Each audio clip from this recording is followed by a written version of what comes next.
You will hear a number of different recordings, and you will have to answer questions on what you hear. There will be time for you to read the instructions and questions, and you will have a chance to check your work.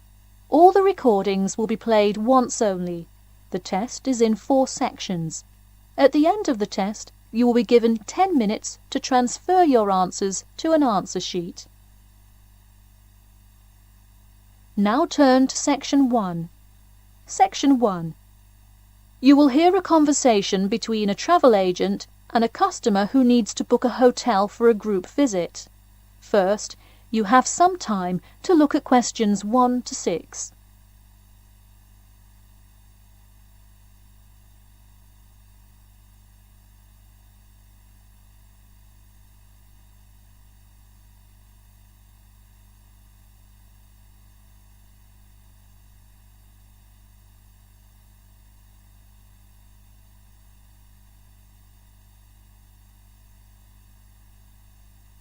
You will see that there is an example which has been done for you. On this occasion only, the conversation relating to this will be played first.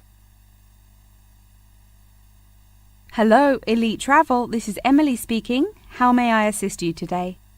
Hi, I have a group visit to plan, and I wonder whether you could help me decide on which hotel to book. I've narrowed it down to either the Winchester, the Royal Hotel, or the Star Hotel. I'm wondering if you have a recommendation. I would be happy to help. Those 3 are excellent choices. If everyone is booking hotel rooms independently, an easy way to do it is online booking. The Star Hotel offers online bookings at no additional charge. It sounds fine. The woman says that the Star Hotel offers online bookings at no additional charge. So, choice B has been written in the space. Now we shall begin. You should answer the questions as you listen, because you will not hear the recording a second time. Listen carefully and answer questions 1 to 6. Hello, Elite Travel. This is Emily speaking. How may I assist you today? Hi, I have a group visit to plan, and I wonder whether you could help me decide on which hotel to book. I've narrowed it down to either the Winchester, the Royal Hotel, or the Star Hotel. I'm wondering if you have a recommendation. I would be happy to help. Those 3 are excellent choices. If everyone is booking hotel rooms independently, an easy way to do it is online booking. The Star Hotel offers online bookings at no additional charge. It sounds fine. Yeah, and you can even book the gorgeous sea view rooms if you act quickly. I'll consider that. It would be great since we're mostly first-time visitors to the area to get a nice view of the water. Now, are there handicap-accessible rooms? Yes, all 3 options have access for the physically disabled. Great. I should also mention that we'll be on a tight schedule, so we won't have much time to go out for meals. Which of these hotels serve food? There is a limited continental breakfast menu at the Star and at the Winchester. For a full restaurant and room service, the Royal Hotel is your best bet. Oh, wonderful. Could you tell me more about the restaurant? Absolutely. In the morning, there is a gourmet buffet, or a la carte item, and after 11 a.m. lunch is served in the dining room. Dinners are in a nice, low-key but high-quality setting in the hotel's private dining room, and Fridays feature the house jazz band. How lovely. Is there a group discount? No, sorry, not at the Royal Hotel. Let me check on the others, though. Could I place you on hold for just a second? Sure, thanks. It looks like there is one at the Winchester. 15% off when you book 8 or more rooms. Really? Sold. We'll book at the Winchester. Wait, is it suitable for children, though? We'll have a few little ones in our group, and it would be great to have a way to keep them occupied. Yes, in fact it has a play place that kids just love, with slides and swings and everything. Definitely a good hotel to bring the kids. Okay, great. Before you hear the rest of the conversation, you have some time to look at questions 7 to 10.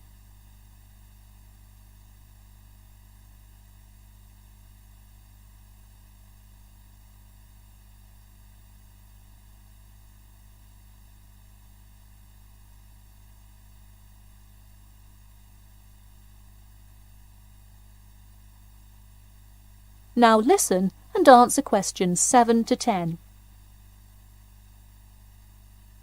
So now I know where we'll be staying. What next? Should I go ahead and book transportation and assign rooms and everything? Well, for now there are only a few things for you to take care of. We will hold a block of rooms for you as soon as you send a deposit. I recommend booking as soon as possible, so you probably want to send the invitations as soon as you know how many rooms to hold. Oh, right. Okay. I'll send the invitations and put down the deposit. Is there anything else I should take care of? Great. And don't worry about this now, but sometime before you arrive, do let us know if you'll be requiring our transport service to and from the airport. I'll make sure to let you know. Does that incur a service charge, or perhaps a tip, or some presents to show our gratitude for the personal car service? Oh, don't worry about it. It is a free service, so if you would like to tip, you are welcome to do so. But hotel drivers do not accept gifts. Thanks for your help. My pleasure. Enjoy your stay at the Winchester. That is the end of section 1. You now have half a minute to check your answers.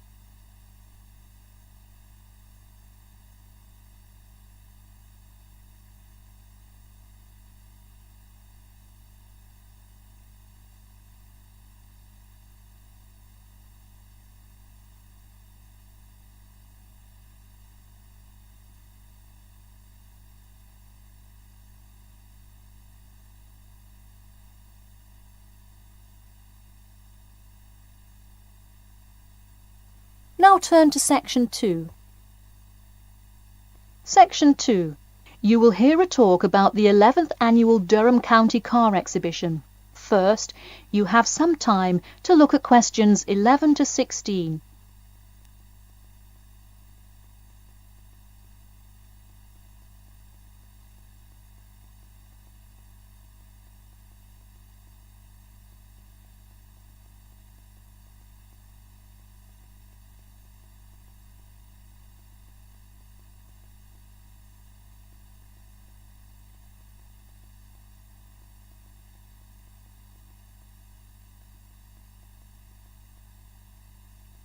Now, listen carefully and answer questions 11 to 16.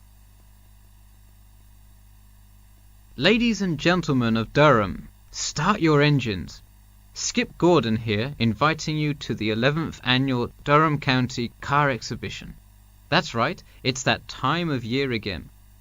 Mark your calendars.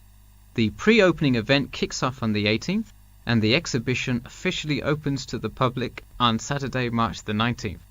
Take it from me, you won't want to miss Durham's most attended public event of the year 5 times running.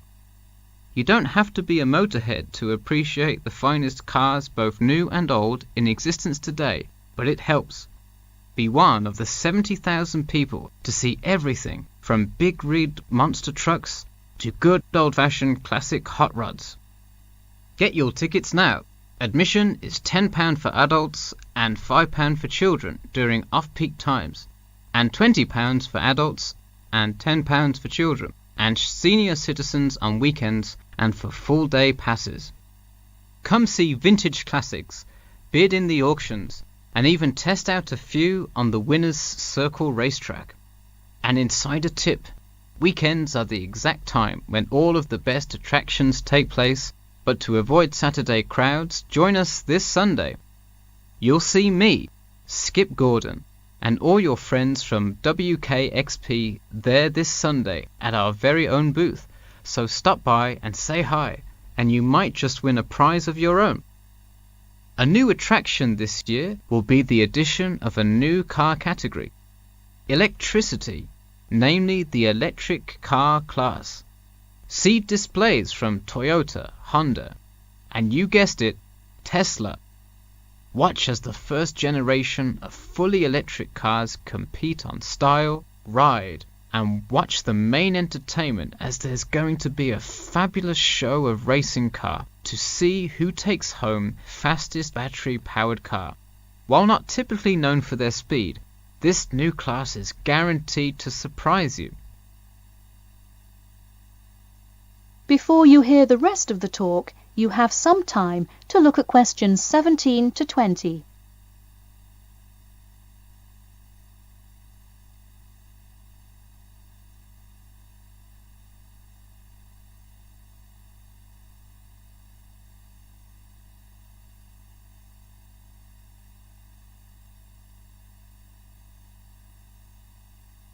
Now listen and answer questions 17 to 20. Get tickets before they sell out. Last year's tickets sold out fast, so we upped the attendance this year. That's right, more seats. But don't wait. Act now and save. That's right, if you buy your tickets before this Friday, you'll get 2 for the price of 1. That's right, 2 for the price of 1.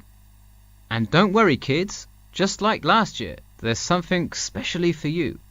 Wreak havoc on the road with the Kids Crazy Cars ride, and then race around the Tiny Tykes track in your favorite child-sized race car. Meanwhile, Mom and Dad can take a spin in a ride a bit more than their size. We're rolling out a massive dirt track so you can get behind the wheel and test drive something a little more adventurous.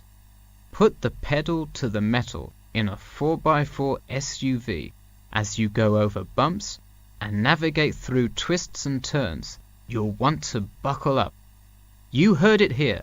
Act now to get in on the fun at the Durham County Car Show before it's too late. Come for prizes, good prices, and good old-fashioned family fun. We had a lucky draw for a new car last year, but this year our main event is the Monster Truck Rally, where one lucky fan will win a chance to experience the thrill from behind the wheel, well, next to the wheel, as they ride with legendary driver Smash Tate. Feel the speed firsthand and talk to a living legend in a true, once-in-a-lifetime opportunity.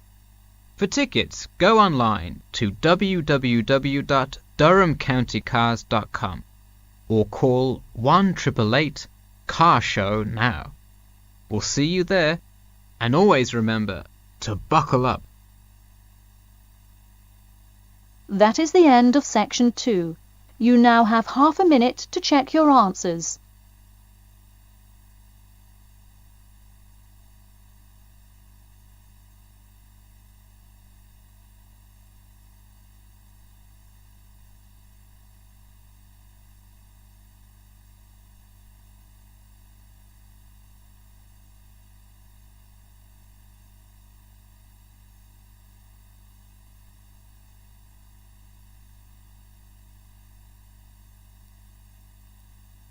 Now turn to section 3. Section 3. You will hear a student asking Professor Jameson for advice in choosing courses for next semester. First, you have some time to look at questions 21 to 23.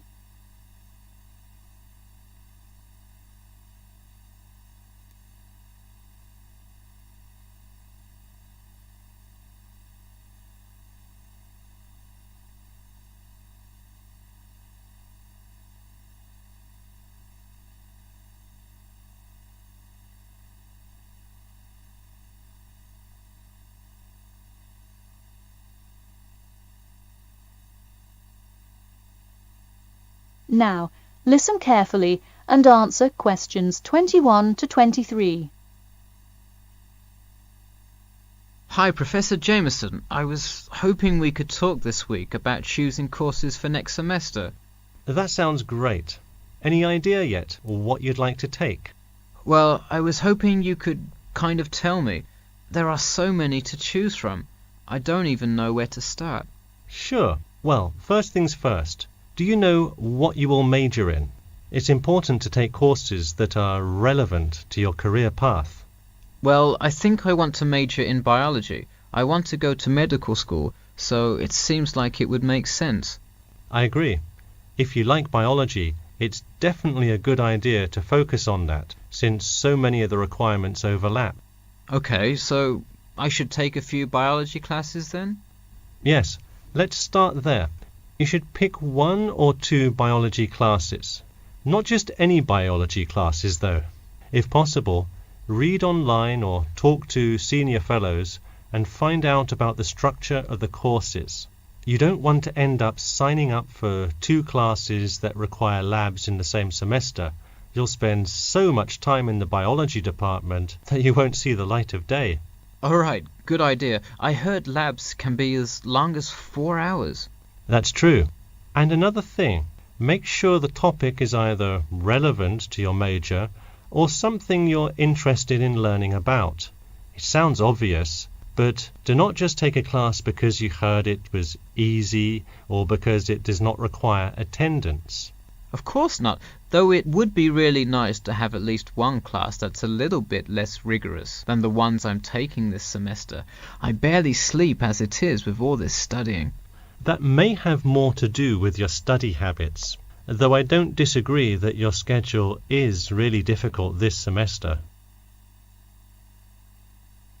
Before you hear the rest of the talk, you have some time to look at questions 24 to 30.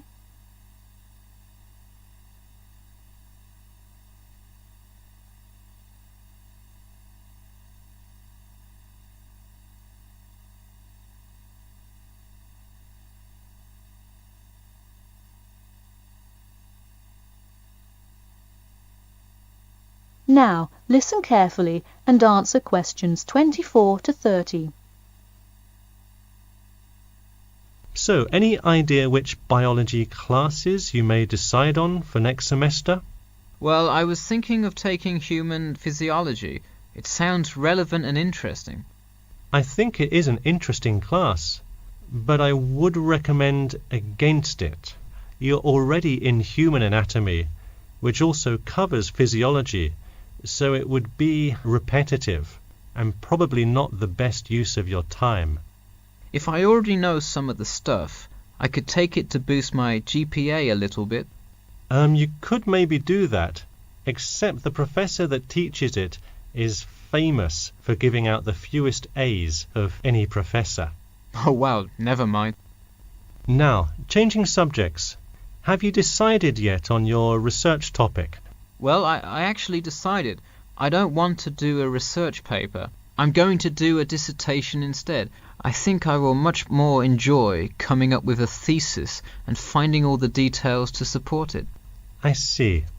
Didn't you already do some of the research, though? What happened to that? Well, I started doing research. Then the more data I collected, the more complicated things got. I realized I would have to take a lot more steps to randomize the sample, and then I realized I would need to control for more factors. I see. What kind of data collection did you do? I interviewed employees at the water treatment facility after Professor Dickinson recommended it. I understand. Well, the research paper could be much more outside work, but it may be worth it if that is what you're interested in. No, I am a lot happier just doing the dissertation. That's fine with me. Just remember, you need to finish your first draft and send it in soon. It's already the middle of February. Oh wow, it is, isn't it? I just have to finish it by the end of March, right? Yep, but don't forget, the date will really sneak up on you. Okay, I'll make sure to set reminders in my calendar. And who do I talk to about registering my dissertation? You should go to the department office and then talk to the secretary. I thought I needed to talk to the department head. Not for registering. If you need help developing your dissertation, that's when you should go to the department head. Ah, I see. And who would I see about getting access to the database of past research on my topic? That you can find in the computer lab, specifically in the office. You'll have to ask a lab technician to give you access. Okay, well, I'll go ahead and get started on that then. Thanks. That is the end of section 3. You now have half a minute to check your answers.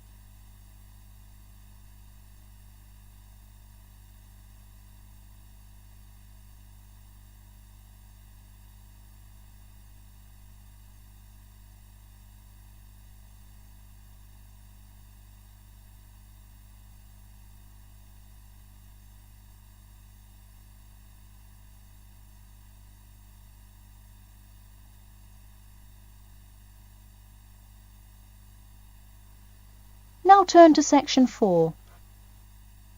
Section 4. You will hear part of a lecture about the role of sleep in humans and animals. First, you have some time to look at questions 31 to 40.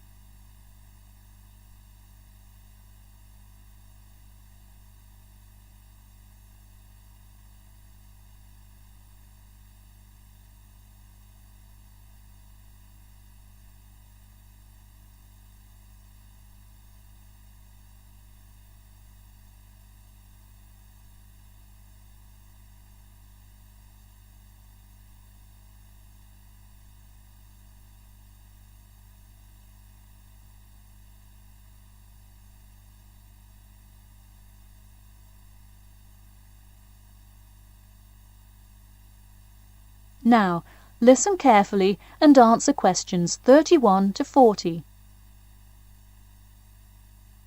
Good morning, everyone. In today's lecture, I'm going to talk about the role of sleep in humans and animals. Of all the biological processes in the animal kingdom, sleep is perhaps the most important. A human can survive for almost 2 weeks without eating, but did you know that 1 week without sleep can be fatal? It's even worse for animals, especially for those who must avoid predators.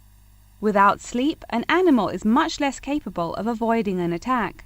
This is the case for all animals, whether they are reptiles, mammals, or fish. Let us look now at how different animals sleep, reasons for their ways of rest, and the potential problems they might encounter. In marine life, sleep must be balanced with breathing. For example, the dolphin must float to the surface as it sleeps in order to breathe. Like other large sea mammals, they keep one eye open and one half of the brain awake at all times to maintain some amount of consciousness required to breathe and to watch out for possible threats. They sleep with only one brain hemisphere in slow wave sleep. Birds also have unusual sleeping patterns, mostly due to being constantly on edge in the presence of numerous predators. They usually sleep quite lightly. For example, Swainson's thrush, also called olive-backed thrush, is a medium-sized thrush that takes hundreds of naps during the day, each of which lasts just a few seconds. While migrating, migratory birds tend to function well on micronaps. Horses, on the other hand, do most of their sleeping standing up.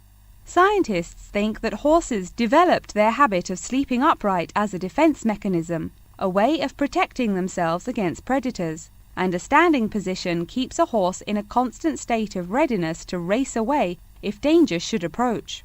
Also, horses do occasionally take short naps lying down. Horses are heavy animals with big muscles, but their bones are surprisingly delicate, so lying in one position for a long time could well injure a horse. Just like humans, animals can also have sleeping problems. Dr. John Hendricks and Adrian Morrison from the School of Veterinary Medicine, University of Pennsylvania in Philadelphia, determined that certain diseases were primarily associated with the sleep states in animals. In their research, they emphasized that because so much in this area still remains unclear, animal models were very important for studies of sleep disorders. The physiology of sleep in animals is similar to that of humans.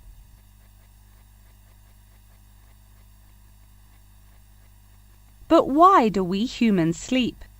Researchers and scientists believe it helps us organize our memories of the day, that sleep acts as a kind of filing system for the brain.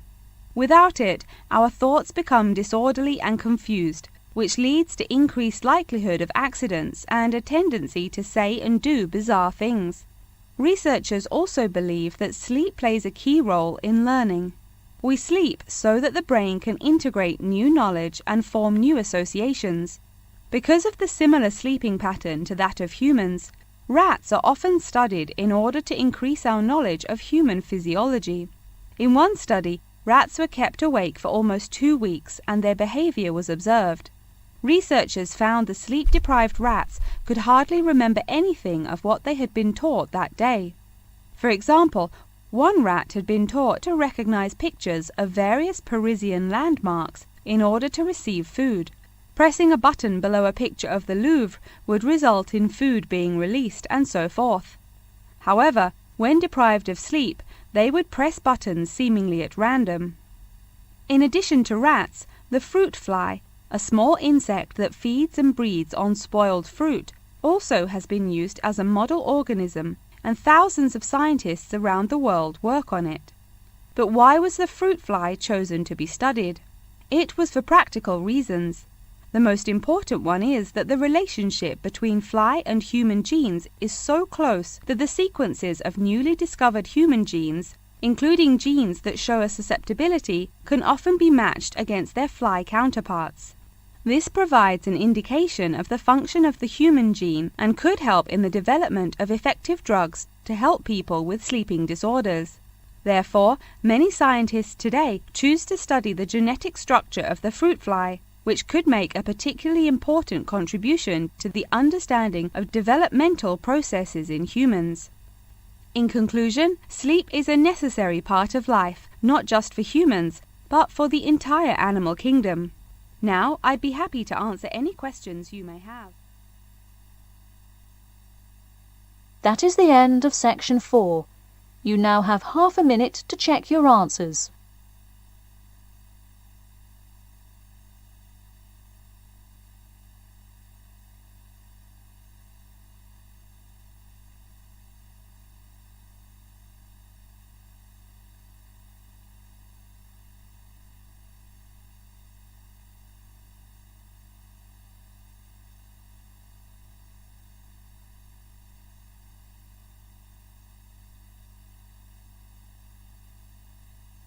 That is the end of the listening test.